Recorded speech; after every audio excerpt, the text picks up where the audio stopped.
Good morning, children. In this video, let's continue chapter 8, ratio and proportion. So what do you understand about proportion? Four numbers A, B, C, D are said to be in proportion if and only if we are having A upon B is equals to C upon D. Or we can also write it like this: A is to B as C is to D. Okay? And if we are having here A upon B is equal to C upon D. So here A is called first term, B is called second term, C is called third term, and D is called fourth term respectively. And if we write like this, then we can easily cross multiply it, and then we'll get A into D is equals to B into C. And here A and D are also called extremes, and B and C are called means. Okay? A and D are called extremes and B and C are called means. According to this, you can see B and C are written between A and D. So A and D are called, these terms are called extremes, and this B and C are called, this one is called mean. These are called means. And if we write A into D is equals to B into C, then we can also write here, this one is called product of extremes, and this means product of means, right? Okay, extremes. Next point is, if we are having only three numbers A, B, C, and then A, B, C are said to be in proportion, or you can say continuate proportion, if and only if A is to B as B is to C. In that case, if we are having three numbers and we have to prove that they are in continuate proportion, they are in proportion, then we have to repeat this middle term, middle number, okay, and write like this. So if we write like this, then we are having A upon B is equals to B upon C, and then we can also write B square is equals to AC, and B is equals to square root of AC. And here B is called the mean proportional or geometric mean between A and C. So this is called here, these are the terms, so you have to remember it. This is called geometric mean. Okay, and here C is called the third proportional of A and B. And here D is called the fourth proportional of A, B and C. Right? So this is the proportion. Now let's solve some questions from exercise 8b. So let's solve question number 1 from exercise 8b. Question number 1 is, show that 30, 40, 45 and 60 are in proportion. So you have to prove that 30, 40 and 45 and 60 are in proportion. So write like this: 30 upon 40. First of all, find the ratio of 30 upon 40. So we'll get here 3 upon 4. Okay? And if we have to find, if we find 45 by 60, then we can cancel out it by 5. So here we'll get 13, and here, sorry, 9, and here 12. Okay, again we'll cancel out it, then we'll get 3 by 4. We can cancel out it by 3, then we'll get 3 by 4. So you can see here, when we write these numbers are in form here, 30 ratio 40 as 45 is to 60.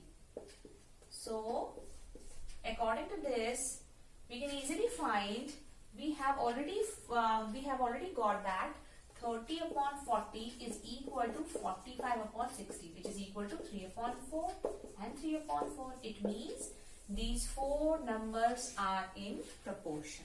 Okay, we can easily say that these four numbers are in proportion because we have already got the ratios of first two numbers and the last two numbers are equal, right? Now question number 2. Question number 2, let's solve question number 3. If 2 is to 9 as x is to 27, it is given, then we have to find the value of this x. So we can easily write like this: 2 upon 9 is equals to x upon 27, cross multiply it. Okay, then we'll get 2 into 27 and 9 into x, so 9x, and now x. So we have to now shift this 9 in the denominator. Write like this: 9 3 are 27, then 6. So here x, the value of x is 6. Now question number 6 is find the fourth proportional to the numbers. So let's solve one part of question number 6. First is 8, 36 and 6. So three numbers are given, but you have to find the fourth proportional. So suppose fourth proportional be x, so write like this. 8, 36, 6 and x. Okay, and so also write like this because four numbers are in proportional. So 8 is to 36 as 6 is to x. Right? Now write it in this form. Cross multiply it. Then we'll get here 8x into 36 into 6. Now x is equals to 36 into 6 divided by 8. And here 3 by 4. We can cancel out 36 by 4. Then here answer is 27. Okay, right? So the value of x is 27. Now let's solve question number 7. So question number 7 is if 36, 54 and x, these three numbers, it is given that they are in continued proportion, then we have to find the value of x. Because these three numbers are in continued proportion if and only if 36 is to 54 as x is to, 54 is to x. If we are having three numbers, then we have to repeat the middle term. Okay, so we can easily write like this because these three numbers are in continued proportion, it is given. So if we are having this, then we can easily find the value of x because we can write like this, right? And here x is equals to 54 into 54 divided by 36, right? Now cancel out it first by 2, then we get here 18 and here 7. Okay, 27, not 17, 27. And here again cancel out it by 2 and here again 27. Divided 27 by 9, then we'll get 3 and here 81. So answer is 81. So next question is question number 9.